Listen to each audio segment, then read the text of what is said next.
Salut à tous et bienvenue dans cette nouvelle émission dans laquelle je vais parler de plusieurs choses, mais principalement en fait d'essayer de trouver une ou deux idées de boîtes un petit peu à creuser en utilisant un stock screener d'une manière un petit peu différente. C'est quelque chose que j'aime bien faire. Je ne sais pas si vous m'avez déjà entendu dire ça, mais je vous montrerai comment je fais. C'est quelque chose qui est pas mal, qui permet de sortir un peu de notre zone de confort, en tout cas de la mienne.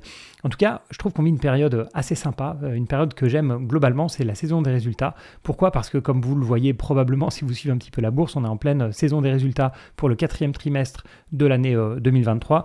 Donc c'est très intéressant. Moi, je trouve ça toujours un petit peu stressant, malgré tout, parce que il y a beaucoup de résultats qui tombent. Donc j'ai à peine le temps de regarder un petit peu ce qu'ils ont donné, de voir la réaction du titre, et souvent pas le temps d'écouter la conf call et de me plonger dans les documents. Donc je fais ça petit à petit. Donc vous avez peut-être vu sur la chaîne Zone Bourse que j'ai fait une revue des résultats de LVMH avec quelques jours de retard. C'est quelque chose que j'hésite vraiment pas à faire. C'est pas grave si j'ai quelques jours de retard. Je suis pas du tout dans le côté instantané. Et même je trouve ça bien parfois d'avoir un petit peu de recul. J'ai regardé avec pour le coup très peu de retard les résultats de Microsoft qui m'ont encore une fois impressionné. C'est fou ce genre de boîte qui reste au top et une boîte autant de qualité depuis si longtemps. C'est vraiment une de mes entreprises favorites. Alors malheureusement ça se paye cher. Je ne sais pas à combien on est aujourd'hui. Voilà, on est à 35 fois les bénéfices.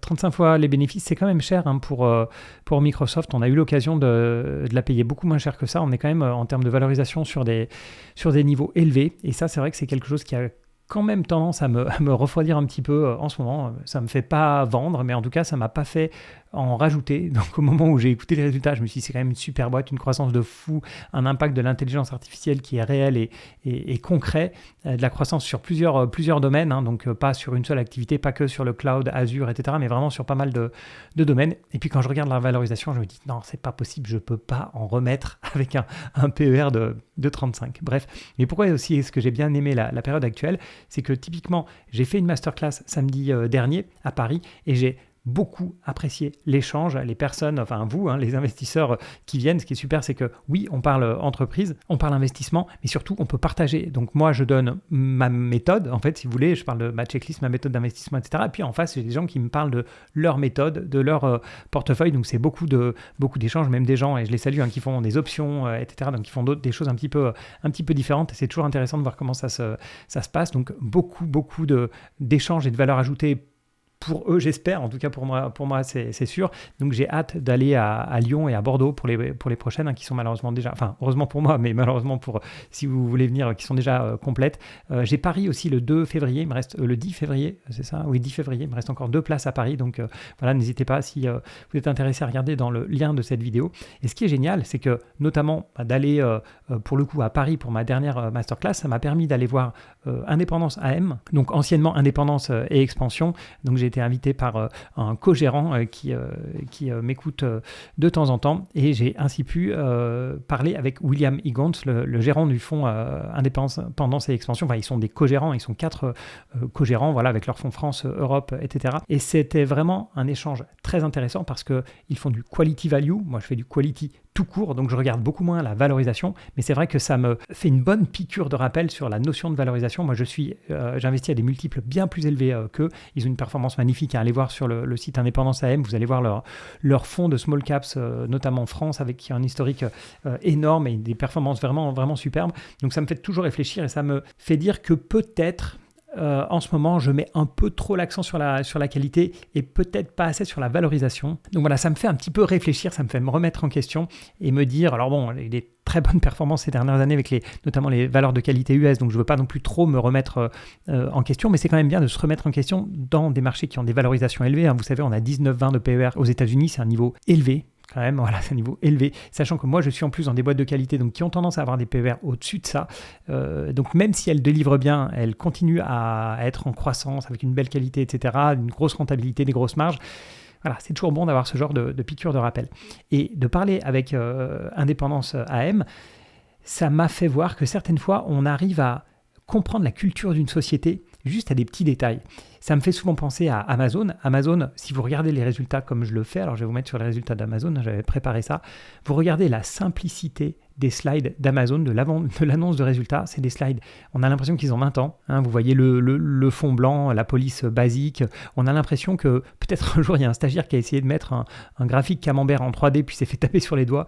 Les graphiques les plus basiques possibles, aucune notion de marketing pour la boîte de vente, etc. C'est que des chiffres. Bon, à part là, le disclaimer, mais c'est que des chiffres. Les slides les plus simples possibles, toujours les mêmes depuis très très très longtemps. Voilà, on voit la culture qui a été insufflée par Jeff Bezos de simplicité. On va directement aux chiffres, au cœur. On n'est pas en train d'habiller ça avec, vous regardez les slides, alors j'ai rien contre cette boîte, mais de Nvidia par exemple, là vous êtes dans du gaming pur. Bon voilà, c'est aussi leur cœur de marché. Mais Amazon, il serait capable de faire la plus belle présentation du monde, et non, il reste dans cette culture de la simplicité. Et justement, pour vous partager avec Indépendance AM, donc vraiment un fonds value, enfin quality value, je le disais, mais quand même très fortement orienté value. Et j'ai trouvé extra quand le co-gérant donc, me montrait les spreadsheets qu'ils utilisaient, notamment les modèles DCF, etc. Donc je lui dis, on parle un peu de connectivité, à quel point c'est relié avec des sources. Et je vois le cours de bourse, et je lui demande si c'est un cours instantané ou non. Il me dit non, c'est le cours de la veille. Et c'est un détail, si vous voulez, mais je trouve ça génial parce que ça montre, enfin c'est toute une culture en fait, ça montre vraiment qu'ils sont là pour analyser les fondamentaux de la société, le management de la société, etc. Et puis il y a le prix, le cours de bourse, ça c'est autre chose, c'est pas quelque chose qui doit influencer, voilà, ils sont pas en train de se poser la question s'il y a plus de moins 2%, c'est bien ou pas, c'est vraiment une pure approche value. Et moi j'ai toujours trouvé que les gérants value, c'était vraiment les meilleurs profs, c'est ceux qui sont très très souvent les meilleurs pour analyser une société. Et la culture, c'est vraiment clé. Et on voit, en discutant en tout cas avec les co-gérants de cette boîte, on voit la culture autour du value, de l'investissement long terme, etc., qui manque à une culture qui manque à tellement de gérants. Donc voilà, j'ai vraiment adoré, et je vous ferai probablement une vidéo dédiée sur William Higgins et puis les fonds d'indépendance AM. En attendant, c'est pas ce que je voulais faire avec vous. Ce que je voulais faire, je vous l'ai dit un petit peu en début de vidéo, c'est voir comment de temps en temps j'utilise le stock screener pour sortir un petit peu de ma zone de confort. Parce que la manière instinctive d'utiliser le stock screener, c'est de dire, je fais comme d'habitude, je prends par exemple les titres européens et Amérique du Nord, je fais toujours la même chose là-dessus. Ce que je fais aussi, c'est que en général, je mets 1 ou 5 milliards en fonction. Ensuite, les secteurs, j'ai tendance à laisser la même chose. Et puis, dans les critères, je mets mes critères, donc voilà, croissance, profitabilité, blabla, tout ce que situation financière, je mets mes critères classiques. Et de temps en temps, je ne prends qu'un seul de ces critères. Ou bien je vais descendre par exemple la capitalisation plus basse.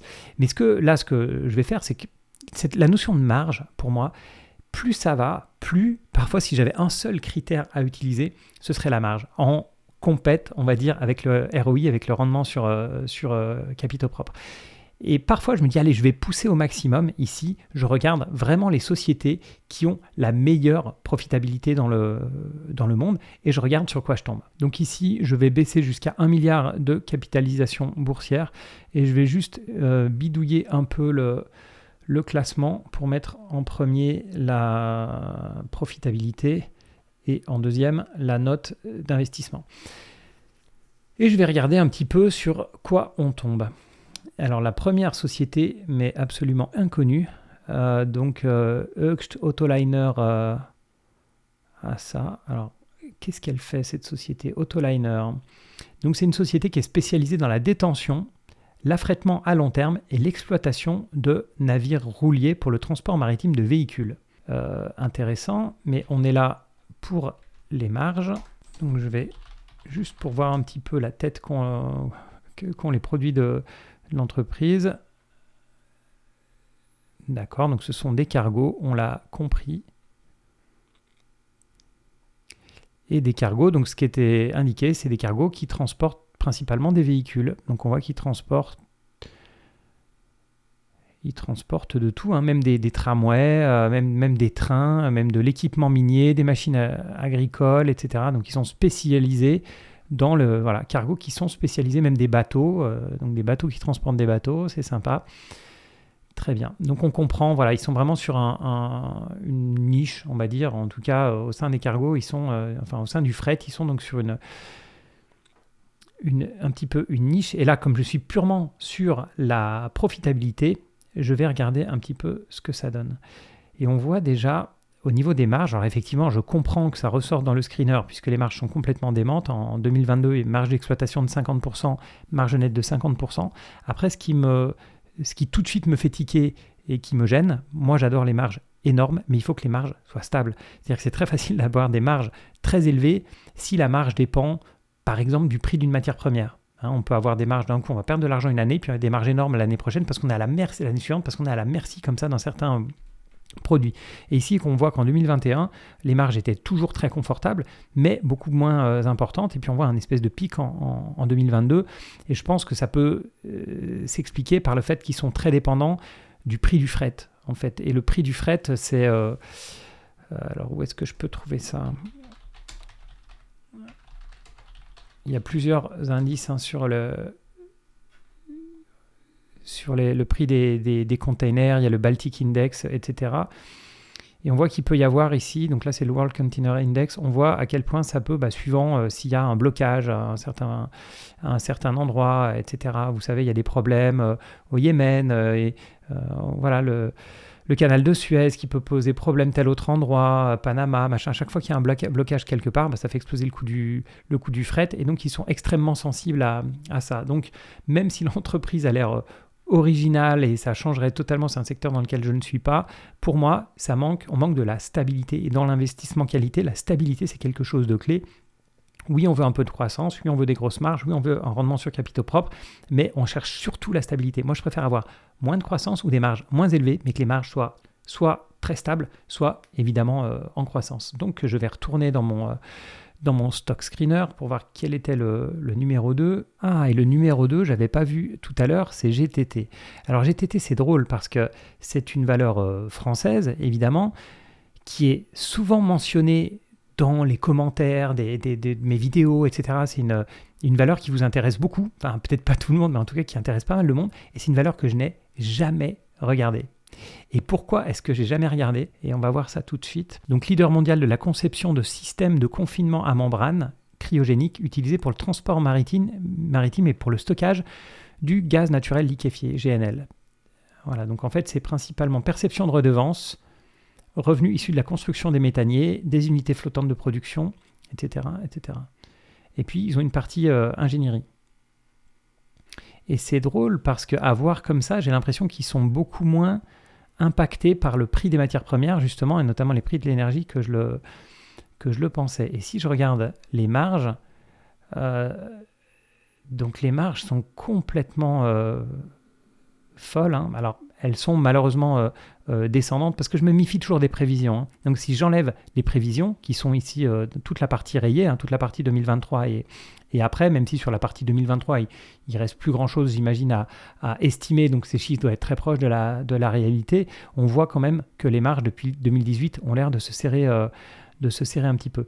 Mais en tout cas, les marges sont vraiment magnifiques et comme vous le savez, je le répète toujours, les marges, c'est ce qui me permet de deviner qu'il y a un avantage compétitif, ça permet de deviner qu'il y a un moat.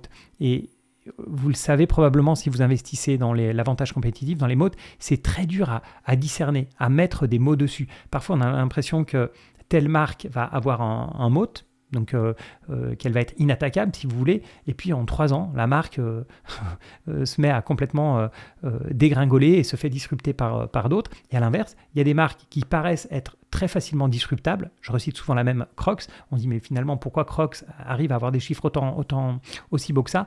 Mais malgré tout, on voit bien qu'il reste avec un produit ou une gamme de produits qui continue à bien marcher. Il n'y a pas tant de produits de substitution et plus ça dure, plus la marque est en train de s'installer.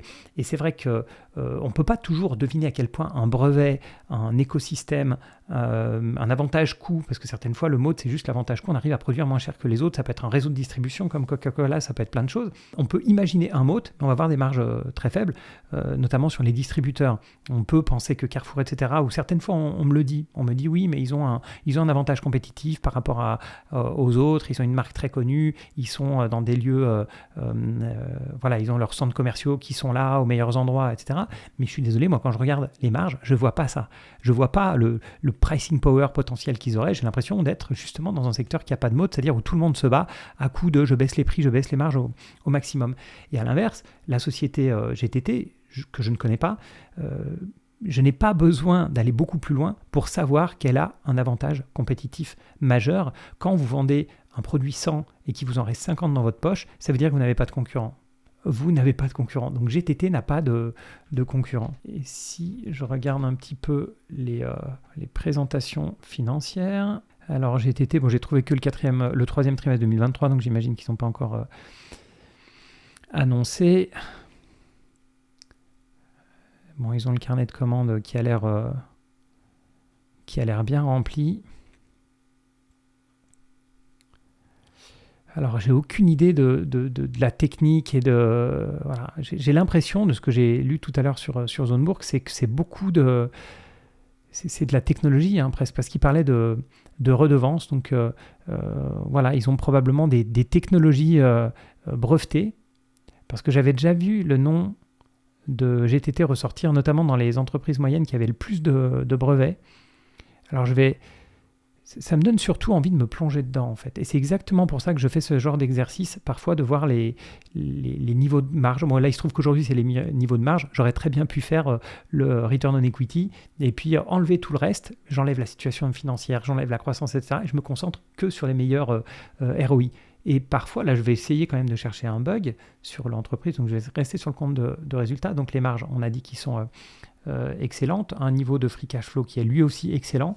Honnêtement, quand on arrive à une marge nette de plus de 40%, je ne vois pas comment on pourrait avoir un free cash flow qui pose problème. Au niveau de la dette, pas de dette nette, donc plutôt une trésorerie nette, un return on equity qui est dément, enfin dément, il y a plus élevé que ça, mais qui est quand même excellent, à 50%, que des bons chiffres, et un CAPEX qui est pas négligeable sur 2022, en tout cas 7,4, c'est pas rien. Moi, la plupart des entreprises sont en dessous, mais ce qui est drôle, c'est qu'on voit que c'est une boîte qui investit beaucoup. Ils sont partis à 1% de CAPEX en 2018, et puis ça augmente petit à petit 2019, 2020, 2021, etc. Donc c'est bien parce que si leur avantage compétitif c'est de la R&D, c'est des brevets, etc. Il faut le maintenir, cet avantage compétitif. Il ne s'agit pas que les brevets tombent et puis que tout d'un coup, au prochain méthanier, au prochain cargo pour transporter du gaz naturel liquéfié qui est transporté, que ce soit d'autres qui gagnent le brevet, enfin qui gagnent le marché. Donc franchement, ça me paraît être une jolie boîte et je ne vois pas trop de défauts. Bien sûr, forcément, ça se paye. Le PER 2023 à 26, c'est quand même cher. Pour une boîte française, quand même, malgré tout, dans l'industrie et dans le pétrole, c'est cher. Alors, on l'a vu, ils ont l'air d'avoir un avantage compétitif massif, mais c'est quand même à étudier parce ils sont dans un trend énergétique, énergie fossile pour le coup du méthane, mais qui est quand même bien plus qualitative que le pétrole, et c'est pas le marché que je connais le mieux, les énergies, donc bonne surprise, bonne découverte. Maintenant, je vais essayer de voir parmi le reste du screener. Troisième position, Nvidia. Bon, que dire de Nvidia? Ça m'étonne pas qu'elle ressorte ici avec ces métriques-là, sachant qu'elle ressort avec beaucoup d'autres métriques, Nvidia. Mais là, si je me focalise vraiment sur les marges, les marges sont évidemment excellentes. On a une marge nette. Alors, autant la marge d'exploitation a une certaine stabilité, et encore, autant on a quand même des swings sur la marge nette. Parce que là, en 2023, on est quand même passé à 16% de marge nette, ce qui est une énorme décrue et qui est du jamais vu par rapport au passé. Donc moi, je suis jamais rentré dans le détail des comptes de Nvidia, mais si je devais passer à l'étape suivante, c'est clair que je regarderais ce qui s'est passé, pourquoi la marge a été autant réduite. Est-ce que c'est vraiment de l'investissement? Est-ce que c'est des charges qui ont augmenté? Et moi, ce qui me plaît, quand je regarde à long terme, voilà, on voit vraiment ce qui s'est passé. On a des marges qui ont subi un gros creux. Donc là, on était en mi-2023. Bon, à creuser. Évidemment, le reste des chiffres chez Nvidia est globalement bluffant. Un retour sur capitaux propres, 34% qui est très bon. Mais voilà, on a senti le creux du résultat en 2023. Mais bon, de toute façon, la croissance est tellement là que quand on achète du Nvidia, on achète le futur, on n'achète pas le présent. Et tout est très bon chez Nvidia. à part les résultats de cette année. Voilà. Mais je ne connais pas la boîte plus que ça. Enfin, je la connais évidemment, hein, comme vous tous, mais je n'ai pas fait de recherche. Évidemment, le bug sur Nvidia, enfin le bug ou pas le bug, mais disons que c'est la valorisation hein, avec des PER très élevés aujourd'hui. Il faut absolument que la croissance soit délivrée et soutenue. J'ai aucun doute de la croissance d'Nvidia pour les 2-3 prochaines années, mais est-ce que ça va durer? Ça, je ne sais pas. Ensuite, on était à quelle place là? On était à la 3e place du podium Harmony Bioscience Holding. Très drôle parce que cette 4e place, elle m'a bien l'air d'être une biotech, malgré tout. Et c'est non seulement une biotech qui gagne de l'argent, mais c'est une biotech qui a des marges extrêmement élevées. Alors, qu'est-ce qu'ils font? Société pharmaceutique à vocation commerciale. Ah, parce qu'il y a des sociétés pharmaceutiques qui ne sont pas à vocation commerciale. Se concentrent sur le développement et la commercialisation de thérapies pour les patients atteints de maladies neurologiques rares. Très bien. Son produit, Wakix pitolisant, est une molécule dont le mécanisme... Traitement de la somnolence diurne excessive. D'accord. D'accord, c'est pour les patients atteints de narcolepsie. C'est drôle, c'est très drôle. Enfin, c'est intéressant, en tout cas. Et ce qui est marrant, c'est que, là, on va le voir sûrement dans les finances, on doit retrouver des marges très élevées. Alors, qu'est-ce qu'on a comme marge? Ah oui, on a des marges, effectivement, très élevées. C'est-à-dire qu'en 2022, on est à 27% de marge d'exploitation, 41% de marge nette. Alors, en général, quand on a comme ça une marge, puisqu'on est avant intérêt, etc., donc ici, il faut creuser qu'est-ce qui se passe entre, en gros, l'EBIT, donc c'est les résultats avant intérêt et impôts, et puis le résultat net. Peut-être qu'ils ont une participation dans une autre filiale qui a donné un gros... qui a versé un dividende, par exemple. Je ne sais pas ce que ça peut être. En tout cas, ce qui est sûr, c'est que c'est une entreprise qui est en début de vie et avec des swings très importants. Des swings très importants en termes de... Voilà, une croissance très importante, mais malgré tout, les taux de marge sont très élevés. Celle-ci aussi, j'ai très peu de sociétés, hein, vous savez, dans la biotech, dans la santé, à part Novo Nordisk, j'ai pas grand-chose. Et ça donne envie de creuser cette boîte. Comment elle peut avoir des marges comme ça? Après, moi, je peux directement vous dire ce qui va me bloquer, c'est le côté monoproduit. Moi qui suis habitué à investir dans des boîtes beaucoup plus grosses, là, 1,8 milliard pour moi, c'est vraiment limite. Ça reste une entreprise correcte, hein, mais c'est un peu juste pour moi. Et là, le côté monoproduit, une seule molécule, il faudrait creuser beaucoup plus pour que j'investisse là-dedans. Mais intéressant, voilà, comme quoi, en utilisant un stock screener de manière un peu différente de d'habitude, je découvre une société dans les biosciences qui a des marges très élevées. Et on va regarder encore la 5e pour essayer de voir si on peut choper une idée. Et la 5e, c'est Vista Energy. Que font-ils? Et c'est quoi? C'est mexicain. C'est drôle. Et je ne pensais pas avoir coché le Mexique, mais effectivement, comme j'ai coché Amérique du Nord, c'est venu avec. Vista Oil and Gas, société basée au Mexique et engagée dans le secteur de l'énergie. Elle se concentre sur l'identification, l'acquisition, le développement de champs pétroliers et gaziers en Amérique latine. Voilà. Donc, effectivement, elle doit avoir des marges très élevées pour être ici, mais, et c'est bien ce qui me gêne, c'est qu'on est potentiellement à la merci des prix d'une matière première, en l'occurrence le pétrole, et on voit que quand le pétrole s'est cassé la figure en 2020, la boîte elle a fait des pertes, et pas des petites pertes, quand même des pertes importantes. Donc, ok, maintenant ils font là des belles performances, mais ni le secteur me plaît, le secteur me plaît pas plus que ça. Déjà à la base, investir dans le pétrole, c'est pas forcément trop mon truc en ce moment. Et puis encore moins dans une société mexicaine. Mais en tout cas, c'est drôle de voir qu'ils arrivent à avoir des marges vraiment très importantes. Donc voilà ce que je trouve intéressant dans l'utilisation du stock screener, parce que moi qui l'utilise de temps en temps, j'arrive assez vite un peu toujours au même résultat. Donc je mets toujours mes mêmes critères et j'arrive toujours au même résultat.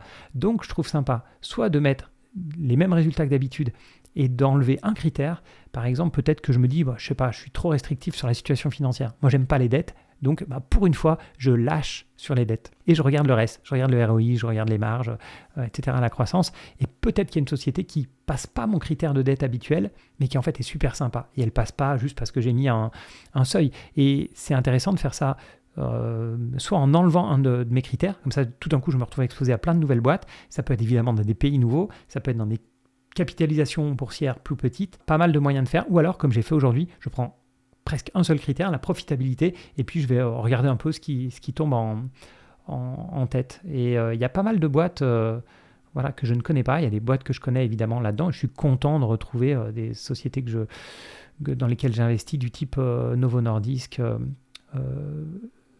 Microsoft, voilà. Airbnb, c'est fou hein, les marges qu'elles continuent à avoir. Hermès, comme beaucoup de gens, je cours après, mais la valorisation me fait un peu peur. Mastercard que j'ai en portefeuille, voilà. Et puis plein de boîtes que j'aime bien. Voilà. KKR, c'est une boîte que j'aime bien, dans laquelle je ne suis pas investi pour le moment, mais sur laquelle je peux faire des allers-retours. Même Airbnb, hein, ça reste des boîtes qui ont quand même des super profils. Paychex, pareil. Il y a plein de boîtes comme ça. Adyen, qui reste malgré tout une boîte intéressante. Voilà, j'aime bien utiliser comme ça le stock screener de manière un peu différente.